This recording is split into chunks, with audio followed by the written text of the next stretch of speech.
Welcome to Crime Stories for Sleep, where the countdown to midnight reveals terrors that should have been left in the past.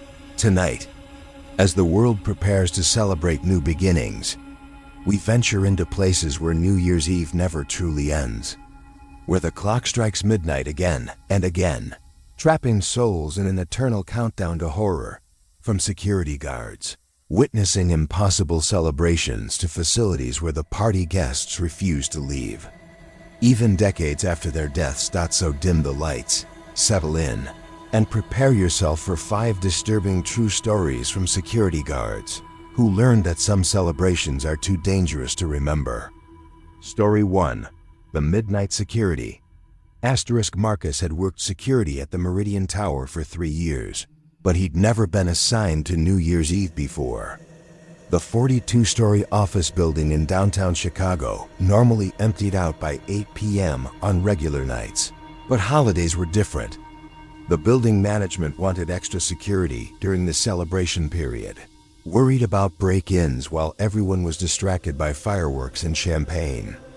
What Marcus didn't expect was to discover that the building's New Year's celebration had never actually ended. The first sign something was wrong came at 11:47 p.m. Marcus was doing his routine patrol of the 10th floor when he heard music echoing from the executive conference room. Not the distant sound of street celebrations, but actual party music playing inside the building. Big band jazz, the kind they played at fancy New Year's galas in the 1950s.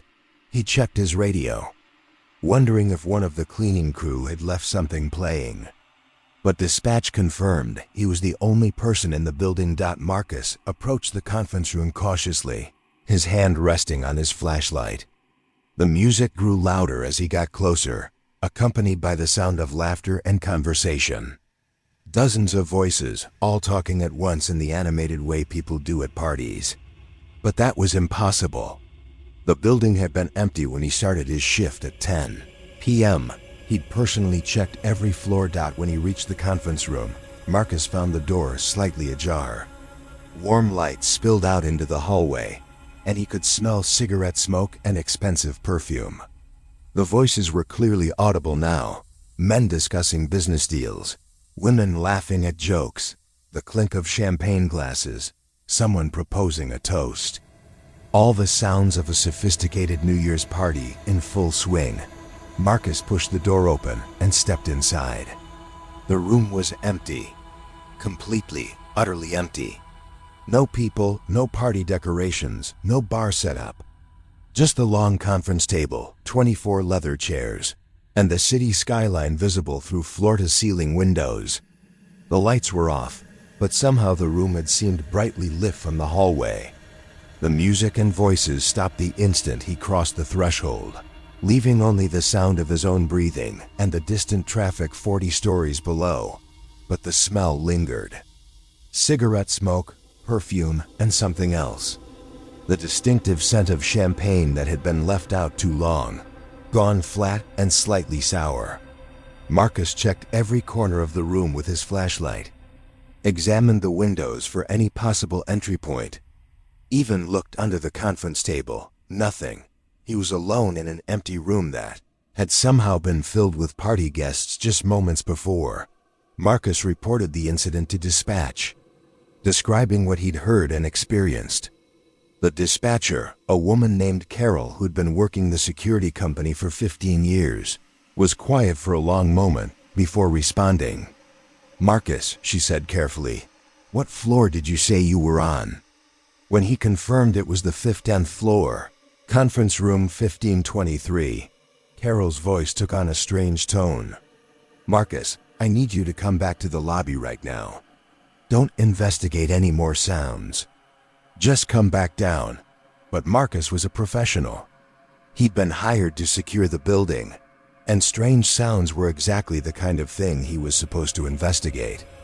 As he prepared to leave the conference room, he heard something that made his blood turn cold. A voice, clear as day, coming from the empty room behind him. "Marcus, don't leave the party. The countdown is about to begin." He spun around, but the room was still empty. The voice had been friendly, inviting, like someone calling to a friend who was about to miss the best part of the celebration. Against his better judgment, Marcus returned to the lobby as Carol had instructed. She was waiting for him with a security supervisor named Dave, a man in his 60s who'd been working Chicago, building since the 1970s. Dave looked at Marcus with a mixture of concern and something that might have been fear. "Son," he said, "what I'm about to tell you might sound crazy, but you need to hear this. The Meridian Tower has a history. The story Dave told was one the security company preferred not to discuss with new employees. On New Year's Eve 1962, the Meridian Tower had hosted one of Chicago's most exclusive parties. The city's business elite, politicians, and social leaders had gathered in conference room 1523 to ring in 1963 with champagne, caviar, and live jazz music. The party had been a tremendous success, continuing well into the early hours of New Year's Day.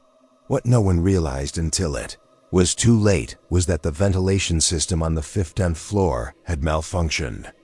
A slow carbon monoxide leak had been building throughout the evening, undetectable without proper equipment. The party guests, already lightheaded from champagne and cigarettes, didn't notice the gradual onset of symptoms. They became increasingly animated, euphoric, as the invisible poison filled their lungs. By 3:30 a.m., all 37 party guests were dead. They were found the next morning by cleaning staff, still in their formal wear, still holding champagne glasses, still arranged around the room as if the party were continuing. The official cause of death was accidental carbon monoxide poisoning, and the incident was kept as quiet as possible to avoid negative publicity for the building. But the party, according to numerous security guards over the years, had never actually ended. Every New Year's Eve since 1962, the sounds of the celebration could be heard in conference room 1523. Music, laughter, conversation, the pop of champagne corks, always starting around 11:47 p.m., always stopping the moment someone entered the room. Security companies had learned to warn their guards about the phenomenon, but they still assigned someone to the building because insurance required it. Dave explained that the voices were harmless, as long as guards didn't interact with them. The danger came if someone responded to the invitation to join the party. 3 security guards over the years had been found in conference room 1523 on New Year's morning, dead of apparent carbon monoxide poisoning, despite the fact that the ventilation system had been completely renovated in 1963. They'd been found sitting at the conference table, as if they'd taken their place at the eternal celebration. Marcus felt the temperature in the lobby drop several degrees as Dave finished his explanation. As if summoned by the story, they could all hear it now. The distant sound of party music drifting down from the 15th floor, growing louder as midnight approached. The jazz was clearer now, and Marcus could make out individual instruments: piano, trumpet, drums, and a woman's voice singing Auld Lang Syne in a style that was decades out of fashion. The 3 men stood in the lobby, listening to the impossible celebration taking place 40 floors above them. As the clock on Marcus's radio reached 11:59, the music intensified. More voices joined in singing, creating a chorus that seemed to include far more people than could physically fit in one conference room. The sound was joyous, celebratory, and absolutely terrifying in its impossible existence. At exactly midnight, the music stopped. Complete silence fell over the building, so absolute that Marcus could hear his own heartbeat. Then, from the 15th floor, came a sound that would haunt him for the rest of his career. 37 voices counting down from 10 to 1, followed by cheering and the sound of champagne glasses clinking in a toast that had been going on for more than 60 years. Marcus completed his shift without incident after that, but he never worked New Year's Eve again. He requested to be transferred to different buildings, different shifts, anything that would keep him away from the Meridian Tower on December 31st. The party was still going on up there. He knew. Every year, the same celebration, the same countdown, the same tragic ending played out in an endless loop. Years later, Marcus learned that conference room 1523 had been permanently sealed off. The building management had finally decided that some things were too dangerous to secure, even with experienced guards who knew what to expect. But on quiet New Year's Eves, when the wind was right and the building was empty, security guards in the lobby could still hear the faint sounds of celebration drifting down through the ventilation system.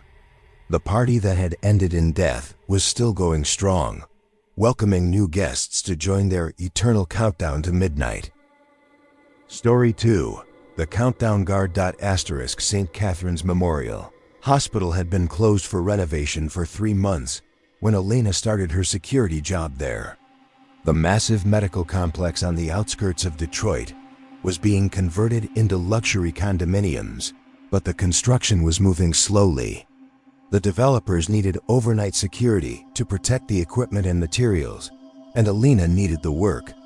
What she didn't expect was to discover that some of the hospital's former patients had never been discharged. The first night was routine. Elena walked the empty corridors with her flashlight, checking doors and windows, making sure no one had broken in to steal copper wire or construction equipment. The hospital still smelled like disinfectant and floor wax, even months after the last patient had been transferred. Her footsteps echoed off the tiled walls, and the beam of her flashlight cut through the darkness, revealing abandoned gurneys and wheelchairs that the cleanup crew had missed. It was on December 30th that Elena first heard the voices. She was checking the pediatric ward on the 3rd floor when she noticed a light coming from one of the patient rooms. Not electric light, but the warm glow of candles flickering and dancing against the walls. She approached cautiously, wondering if homeless people had somehow gotten inside and set up camp. But as she got closer, she could hear something that made no sense at all. Children singing Auld Lang Syne. Elena peered through the doorway and saw something that defied explanation. The patient room was decorated for New Year's Eve, but not with modern decorations. The streamers and balloons looked like they were from the 1970s, faded and worn but somehow still hanging from the ceiling. A small group of children, maybe 6 or 7 years old, were sitting in a circle on the floor, wearing paper party hats and singing in their sweet high voices. The scene was charming and innocent, except for one horrifying detail. The children were all wearing hospital gowns, and they were all translucent, like figures made of pale light. Elena blinked hard, certain she was hallucinating from exhaustion or stress. But when she opened her eyes, the children were still there, still singing, still wearing those faded party hats. One of them, a little girl with blonde pigtails, looked up and waved at Elena with a smile that was both innocent and heartbreaking. "Are you here for our party?" the girl asked in a voice that sounded like an echo from across decades. "We're waiting for midnight." Elena stumbled backward, her heart racing. She turned and walked quickly toward the elevator, trying to convince herself that what she'd seen was impossible, a product of an overactive imagination. But as she waited for the elevator doors to open, she could hear the children's voices following her down the hallway, singing the same song over and over again. When she looked back, the patient room was dark again, empty of everything except dust and shadows. The next night, New Year's Eve, Elena almost called in sick. But she needed the money, and she told herself that whatever she'd experienced the night before had been a one-time event. Maybe the stress of working alone in an abandoned hospital had gotten to her. Maybe she'd been more tired than she realized. She arrived for her shift, determined to complete her rounds efficiently and professionally. But St. Catherine's had other plans for Elena's New Year's Eve. As soon as she entered the building, she could hear it, the sound of a party in progress somewhere in the hospital. Music, laughter, conversation, the clink of glasses. Not just from the pediatric ward, but from multiple floors. It sounded like the entire hospital was celebrating New Year's Eve. filled with patients and staff and visitors all ringing in the new year together. Elena checked her radio to make sure she was alone in the building. Dispatch confirmed that she was the only security guard on duty and that the construction crew had left hours earlier. But the party sounds were undeniable, coming from everywhere at once. When she took the elevator to the 4th floor, she could hear big band music coming from the former medical offices. When she checked the 2nd floor, she heard the sound of elderly voices singing hymns and counting down to midnight. The pediatric ward was the worst. Elena could hear not just the children she'd seen the night before, but dozens of them. Young voices chattering excitedly about the new year, about getting better and going home, about seeing their families again. But when Elena looked into the patient rooms, they were all empty. Empty except for the decorations, which were now visible in every room. Faded streamers, deflated balloons, handmade paper chains that looked like they'd been created by small hands decades ago. Elena called her supervisor, a man named Robert who'd been in the security business for 20 years. She tried to explain what she was experiencing, but Robert cut her off before she could finish. "Elena," he said quietly, "I should have warned you. St. Catherine's has a reputation. The hospital has been hosting New Year's parties for patients who couldn't be with their families. Ever since it opened in 1963, the tradition continued until the hospital closed last year."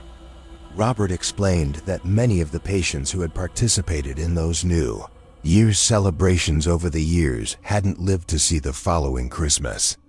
Children with terminal illnesses, elderly patients in their final days, accident victims who would never recover. For them, the hospital's New Year's party had been their last celebration, their final countdown to midnight.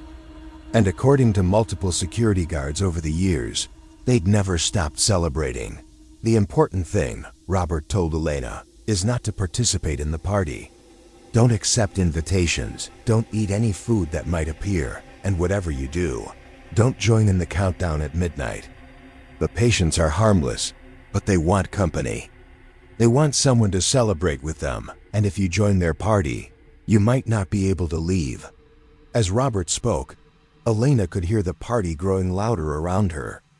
Children laughing, adults singing, the sound of wheelchairs rolling down corridors as patients made their way to the celebration.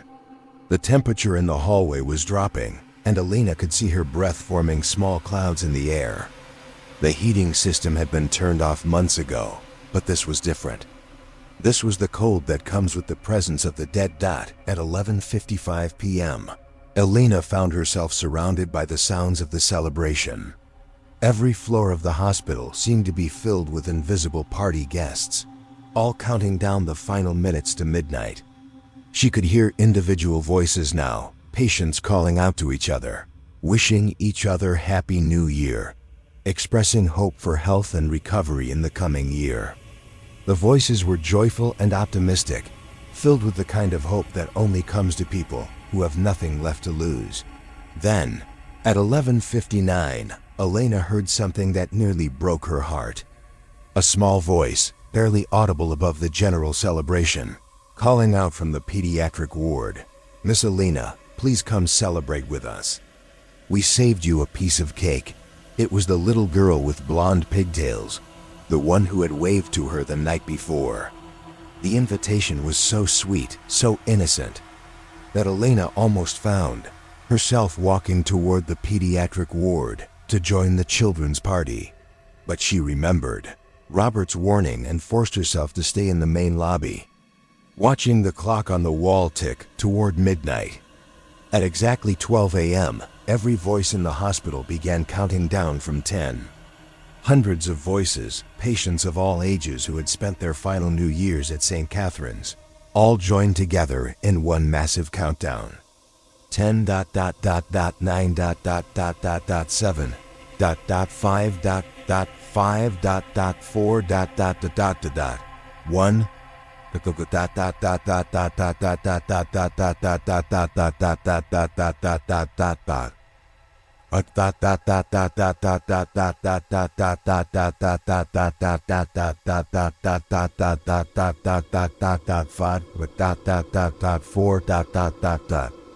Happy New Year. The celebration that followed was both beautiful and terrifying. Elena could hear cheering and singing, the sound of party favors and noisemakers, patients congratulating each other and making resolutions for a new year they would never see. The party continued for exactly 1 hour, until 1 a.m., and then it faded away gradually, like a radio being slowly turned down until only static remained. Elena completed her shift without further incident, but she requested a transfer the next day. The developers eventually finished converting St. Catherine's into luxury condominiums, but they had trouble finding buyers for the third-floor units. Residents reported hearing children laughing and singing late at night, and several families moved out within months of moving in. The pediatric ward, it seemed, would always be home to patients who were still waiting for their families to visit, still hoping that the new year would bring them home. Elena never worked hospital security again, but every New Year's Eve, no matter where she was, she found herself thinking about the children at St. Catherine's, wondering if they were still having their party, still counting down to a midnight that would never bring them the healing they hoped for. The countdown that had ended in death was still going on, year after year, celebrated by patients who would never be discharged. Story 3. The Resolution Keeper. The Westfield Commons Mall had been closed for 2 years when Tommy got the security contract. The massive shopping center in suburban Pennsylvania had been a victim of changing retail trends and online shopping, leaving behind a cavernous space filled with empty storefronts and echoing corridors. Tommy's job was simple: patrol the mall overnight, make sure no vandals or copper thieves broke in, and keep the property secure until the demolition crew arrived in the spring. What he discovered was that some shoppers had never left the mall. Even after it closed forever, Tommy had worked mall security before, at active shopping centers with crowds and noise and all the usual problems that came with retail environments. But Westfield Commons was different. The silence was oppressive, broken only by his footsteps echoing off the terrazzo floors and the occasional groan of the building settling. Empty storefronts stretched in every direction, their metal security gates locked down over dark windows that had once displayed the latest fashions and electronics. The food court was the worst part of Tommy's patrol route. The massive open space in the center of the mall had once been filled with families, teenagers, shoppers taking a break from their purchases to grab a quick meal. Now it was a graveyard of overturned tables and chairs, abandoned fast food equipment, and promotional posters that had curled and faded in the stale air. Tommy always hurried through the food court, eager to complete his rounds and get back to the security office near the main entrance. It was on December 29th that Tommy first noticed the family. He was doing his 11 p.m. patrol through the food court when he saw them sitting at one of the tables near the old McDonald's. A father, mother, and 2 children, maybe 8 and 10 years old. They were having what looked like a birthday party, with a cake and party hats and balloons tied to their chairs. The family was dressed in clothes that looked like they were from the 1980s, and they were all smiling and laughing as they celebrated together. Tommy's first thought was that a homeless family had somehow broken into the mall and set up camp. But as he approached them, calling out to ask if they needed help, the family simply vanished. One moment they were there, clearly visible in his flashlight beam, and the next moment the table was empty. No people, no cake, no balloons. Just an overturned chair and a thick layer of dust that looked like it hadn't been disturbed in months. Tommy checked the area thoroughly, looking for any sign of where the family might have gone. The nearest exit was 60 yards away, and he would have seen them if they'd tried to leave. There were no hiding places in the food court, nowhere for 4 people to conceal themselves.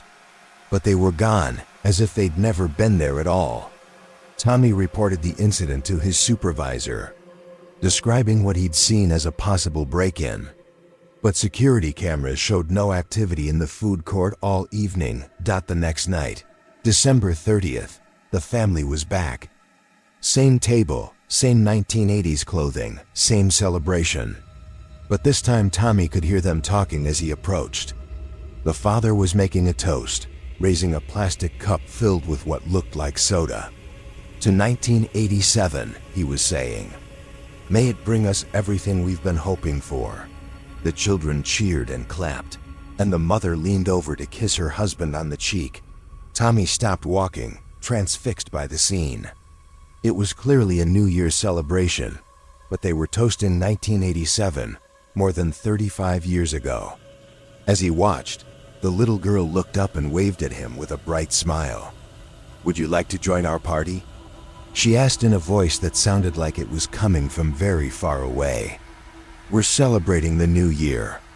Daddy says it's going to be the best year ever." Before Tommy could respond, the family vanished again, leaving him alone in the empty food court with his flashlight and his racing heart. But this time, something remained. A single party hat lying on the table where the little girl had been sitting.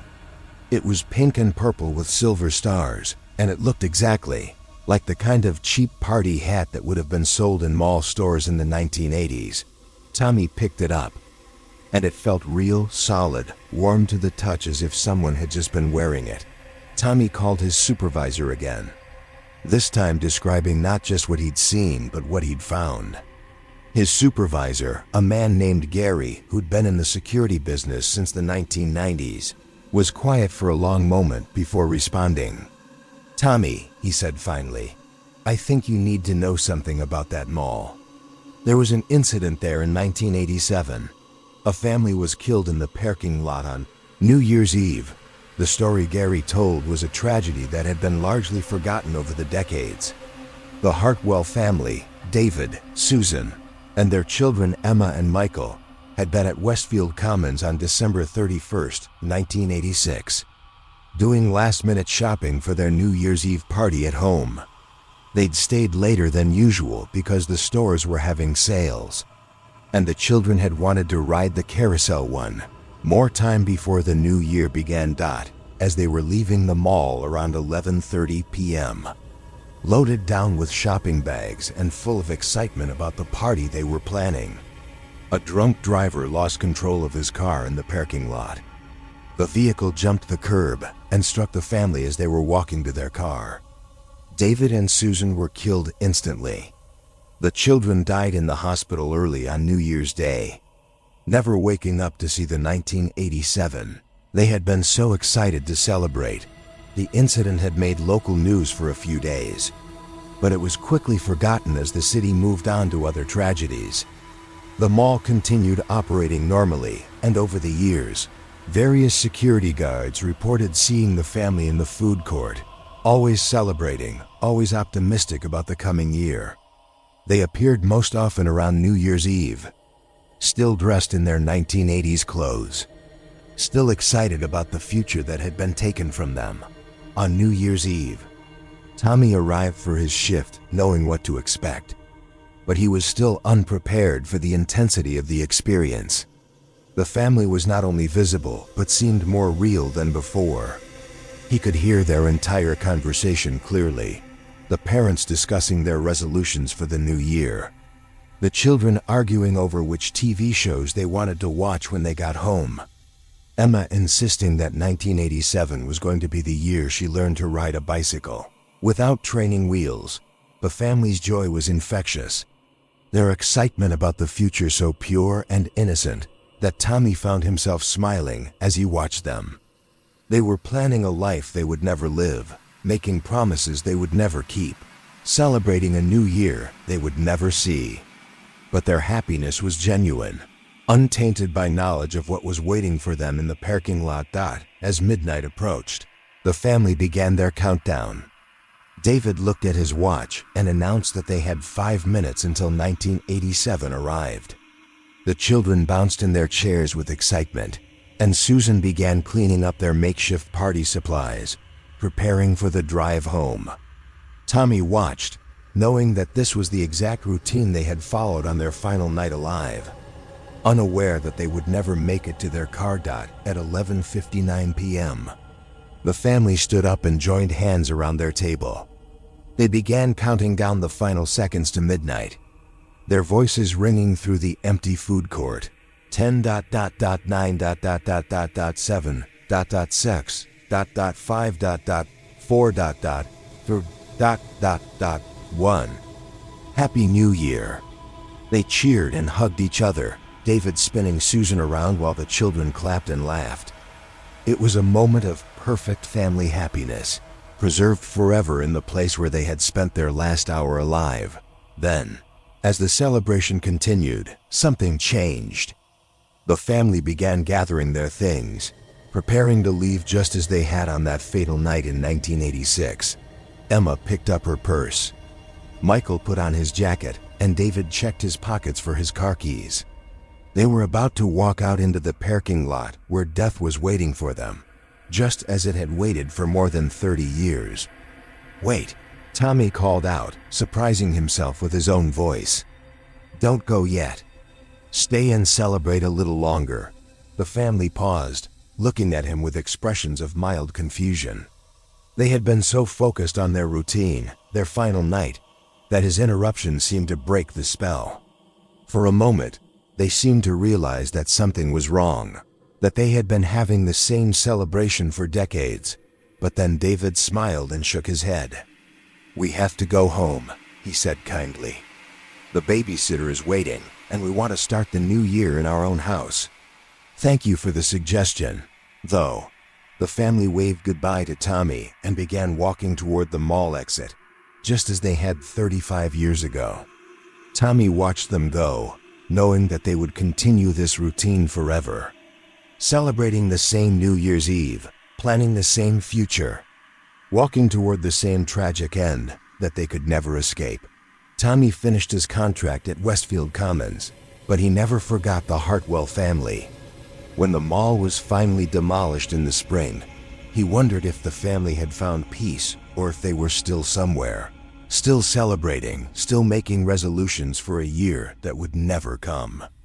The shopping center was replaced by a medical complex, but on quiet New Year's Eves, staff members sometimes reported hearing the faint sound of children laughing and a family counting down to midnight in the empty corridors. Story 4. The Champagne Watchman, *The Grand Ambassador. Hotel had been the crown jewel of downtown Boston's hospitality industry for over a century.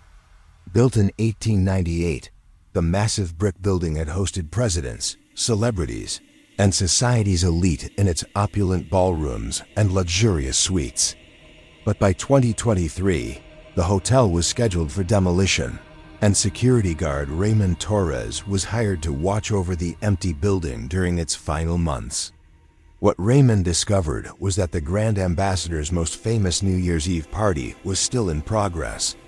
More than 90 years after it had begun. Raymond had worked hotel security before, but never in a building that was completely vacant. The Grand Ambassador's 300 rooms were empty, its restaurants closed, its ballrooms silent. His job was to patrol the 15 floors, check for water leaks or structural damage, and ensure that urban explorers and vandals didn't break in to steal fixtures or cause damage. The work was lonely but straightforward, walking endless carpeted hallways lined with doors that opened onto empty rooms.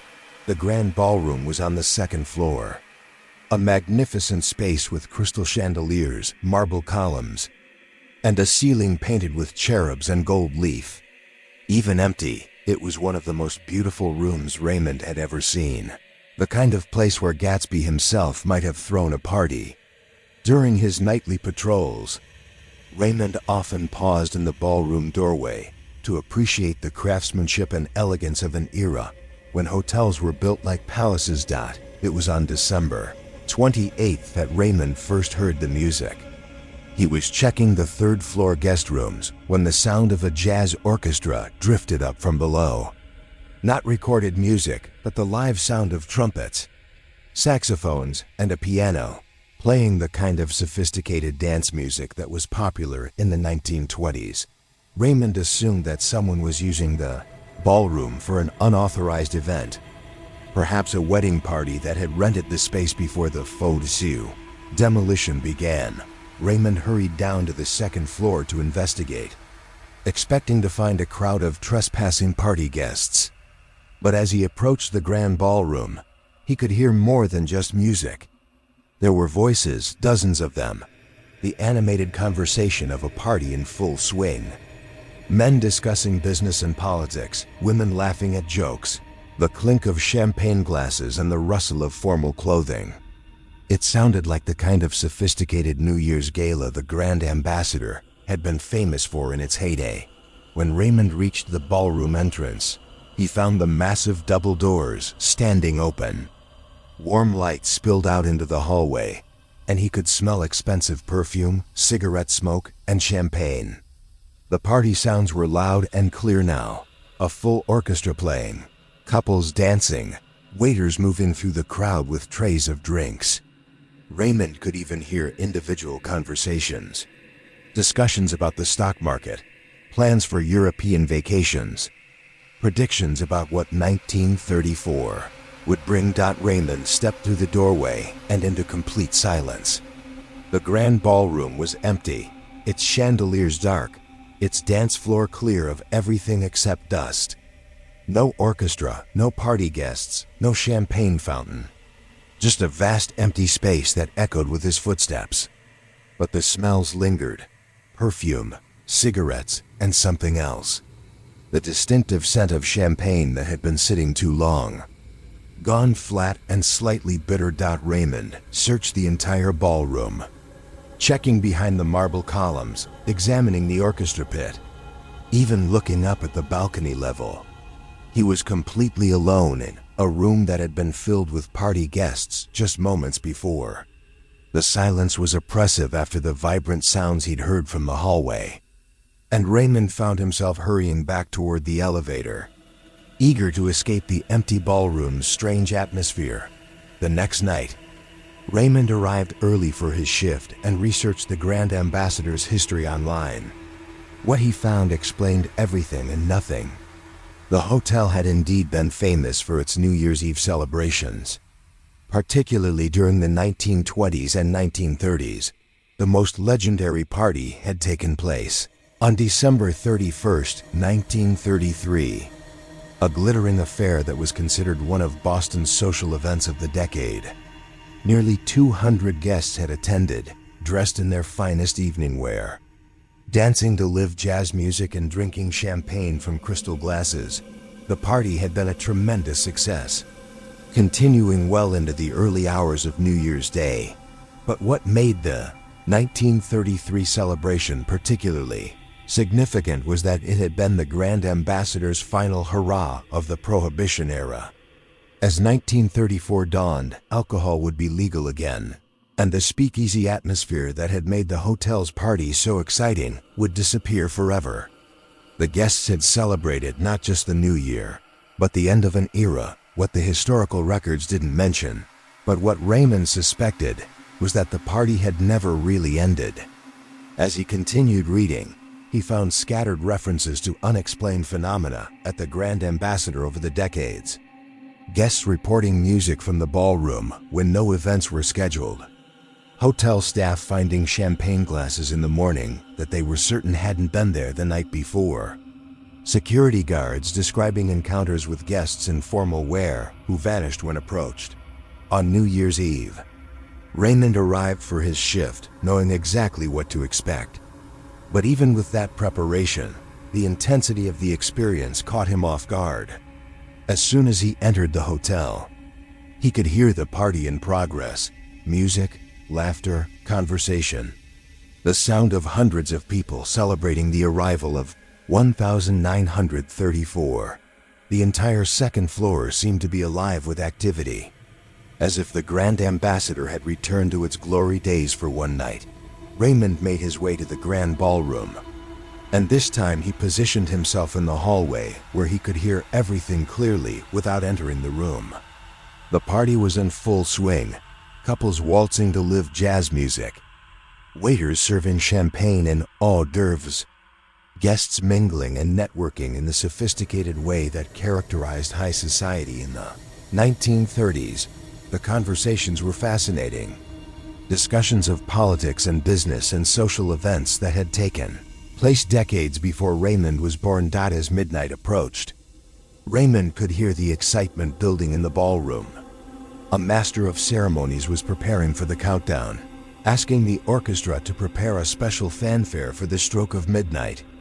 Guests were gathering around the champagne fountain, glasses in hand, ready to toast the arrival of 1934. The energy was infectious, and Raymond found himself caught up in the anticipation, despite knowing that he was listening to an event that had taken place 90 years ago. At 11:58 p.m., the master of ceremonies called for attention. His voice carried clearly into the hallway where Raymond was listening.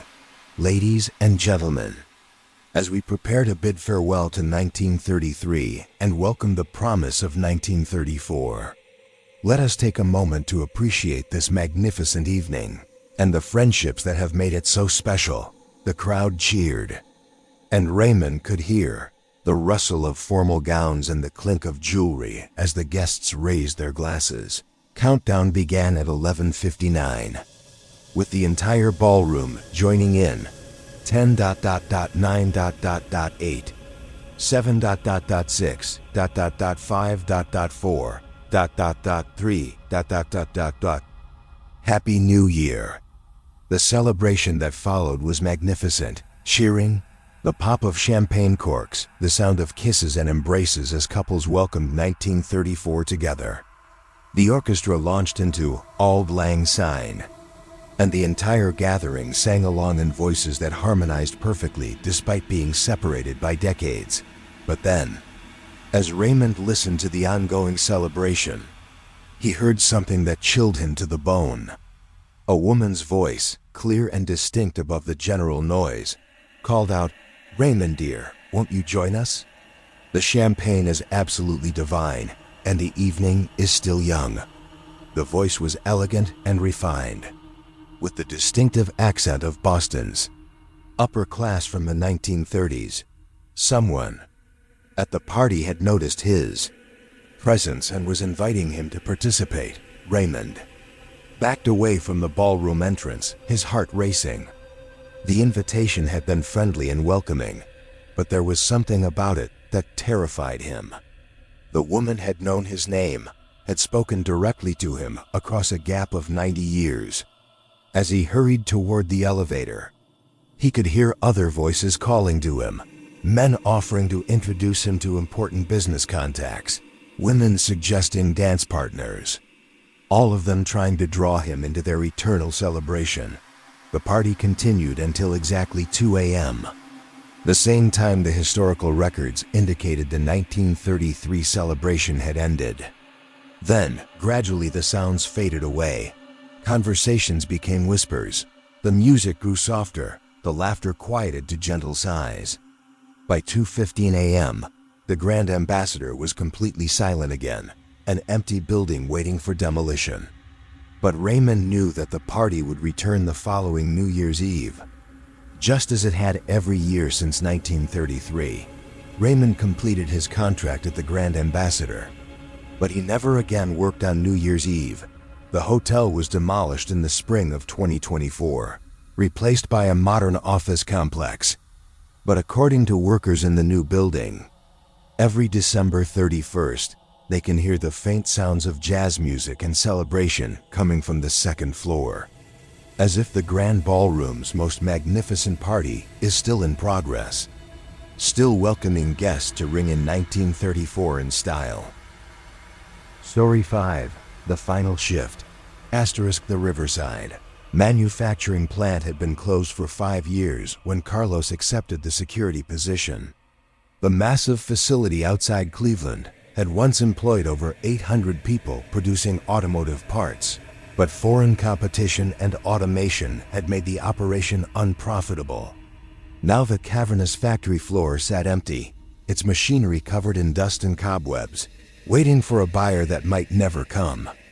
Carlos's job was to patrol the facility overnight, preventing theft and vandalism while the plant's owners searched for someone willing to purchase the obsolete equipment.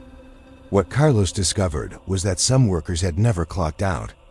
Even after the factory closed forever, Carlos had worked factory security before, but always in active facilities with running machinery and workers on night shifts.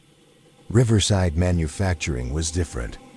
The silence was oppressive, broken only by the distant sound of traffic and the occasional groan of the building settling. Production lines that had once operated around the clock now stood motionless, their conveyor belts frozen. Their robotic arms locked in position like mechanical sculptures. The factory floor was laid out in sections: metal stamping, welding, assembly, and quality control. Each department had its own rhythm and culture when the plant was operational, its own crew of workers who took pride in their specialized skills. Now the departments were marked only by different types of abandoned equipment, monuments to industrial processes that had moved to countries with cheaper labor costs. Data was on December 29th that Carlos first heard the machinery running. He was checking the welding department around midnight when the sound of production equipment echoed through the factory floor. Metal stamping presses, conveyor belts, and robotic welders, all operating at full capacity despite the fact that the plant's electrical systems had been disconnected months earlier. The sounds were familiar from his previous security jobs, the rhythm of industrial production, the symphony of machines working together to build something useful. Carlos approached the welding section cautiously, expecting to find that someone had illegally tapped into the power grid to operate the equipment. But as he got closer, he could hear more than just machinery. There were voices, dozens of them, workers calling out to each other over the noise of production. Men discussing quotas and deadlines, someone complaining about the quality of raw materials, a supervisor reminding his crew about safety procedures. When Carlos reached the welding department, he saw something that defied all logic. The production line was running at full capacity, operated by workers in coveralls and hard hats who moved with the practiced efficiency of experienced factory employees. Sparks flew from welding stations, conveyor belts carried parts between workstations, and quality control inspectors examined finished products with professional attention to detail. The scene was perfectly normal, except for one impossible fact: the workers were translucent, like figures made of pale light, and the machinery they operated cast no shadows despite the bright work lights overhead. Carlos blinked hard, certain he was hallucinating from exhaustion. But when he opened his eyes, the phantom production shift was still there, still working. One of the workers, a man in his 50s wearing a supervisor's jacket, looked up from his clipboard and waved at Carlos with a friendly smile. "Running behind schedule tonight," the supervisor called out over the noise of the machinery. "But we'll make the New Year's deadline." "Always do." Before Carlos could respond, the entire scene vanished. The machinery fell silent, the work lights went dark, and Carlos found himself alone on an empty factory floor covered in dust and rust. But the smell lingered: hot metal, welding flux, and machine oil, the distinctive scent of industrial production. Carlos checked the electrical panels and confirmed that the power was still disconnected. Whatever he had witnessed, it hadn't been powered by the local electrical grid. Carlos called his supervisor, a man named Frank who had worked security at various Cleveland area factories for 30 years. Frank listened to Carlos's description without interruption, then was quiet for a long moment before responding. "Carlos," he said finally, "I should have warned you about Riverside. That plant has a history. The workers there were incredibly dedicated, especially during the final years when everyone knew the plant was going to close." Frank explained that Riverside Manufacturing had been more than just a workplace to its employees. Many of the workers had spent their entire careers there, starting as young apprentices and working their way up to supervisory positions. The plant had supported entire families, put children through college, provided health insurance and retirement benefits that allowed people to live with dignity. When the closure was announced in 2018, many workers refused to accept that their life's work was ending. The final shift at Riverside had been an emotional affair. Workers had organized a New Year's Eve celebration right on the factory floor, bringing in food and decorations to mark both the end of the year and the end of an era. They had worked their last shift together, completed their final production run, and then gathered to toast the plant that had been their second home for decades. But according to multiple security guards over the years, that final shift had never really ended. On New Year's Eve, Carlos arrived for his shift knowing what to expect, but still unprepared for the intensity of the experience. As soon as he entered the plant, he could hear it, the full sound of industrial production echoing through the factory. Every department was operating at maximum capacity, producing parts for orders that would never be filled by a company that no longer existed. The noise was incredible. Metal stamping, robotic welding, conveyor belts, air compressors, all the mechanical sounds of a factory running at full capacity. Carlos walked through the plant, watching the phantom workers operate machinery that had been sold for scrap years earlier. They moved with the practiced efficiency of people who had been doing the same job for decades, each worker knowing exactly what needed to be done and when to do it. There was pride in their movements, satisfaction in their work, the kind of professional dedication that had made American manufacturing great. In the quality control department, Carlos watched an elderly worker inspect finished parts with a magnifying glass, rejecting any that didn't meet specifications. In the assembly section, a team of workers collaborated on a complex welding job, their movements synchronized like dancers who had performed the same routine hundreds of times. Throughout the plant, supervisors checked production schedules and called out updates to their crews, maintaining the efficiency and quality standards that had been Riverside's trademark. As midnight approached, Carlos could hear the workers preparing for their New Year's celebration. Production slowed as crews finished their current tasks and began cleaning their work areas. Someone had brought in party decorations that looked like they were from 2018, silver and gold streamers, balloons, and a banner that read, "Thank you Riverside, 1962 to 2018. Tables were set up in the break area with food and drinks, and workers from all departments gathered to celebrate their final shift together. The plant supervisor, the same man Carlos had seen 2 nights earlier, stood up to address the assembled workers. His voice carried clearly across the factory floor. 36 years I've worked at this plant, and I've never been prouder of a crew than I am tonight. We've met every deadline, maintained every quality standard, and delivered every order on time. That's a legacy we can all be proud of, and it's a legacy that will outlast this building." The workers applauded, and Carlos could hear individual voices calling out tributes to co-workers, memories of successful projects, appreciation for friendships that had lasted decades. There was sadness in the celebration, but also pride and dignity. These were people who had taken their work seriously, who had found meaning and purpose in manufacturing products that kept the American economy running. At 11:59 p.m., the entire factory gathered for the countdown. Hundreds of workers, representing every department and every shift, joined their voices together. 10.9.8.7.6.5.4. Read Seven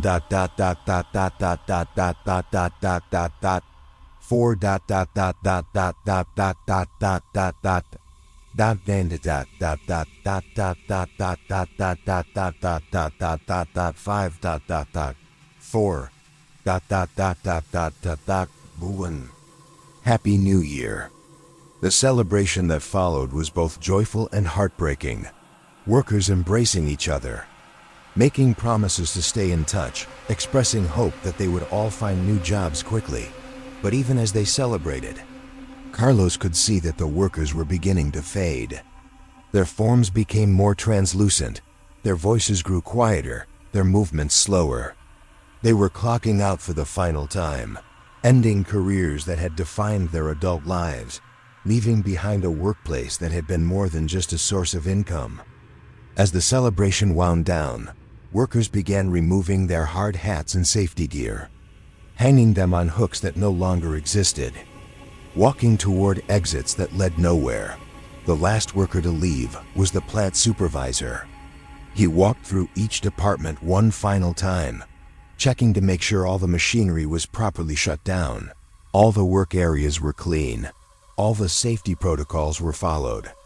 Then he stopped at the main entrance, turned back to look at the empty factory floor, and saluted the plant that had been his life's work. "Thank you for everything," he said quietly. "It's been an honor." Carlos completed his contract at Riverside Manufacturing, but the experience changed his perspective on factory work forever.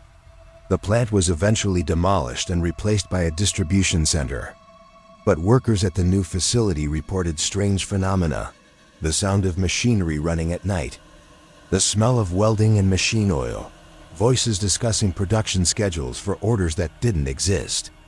The final shift at Riverside was still in progress, somewhere beyond the veil of time, operated by workers who refused to let their careers end with a simple factory closure.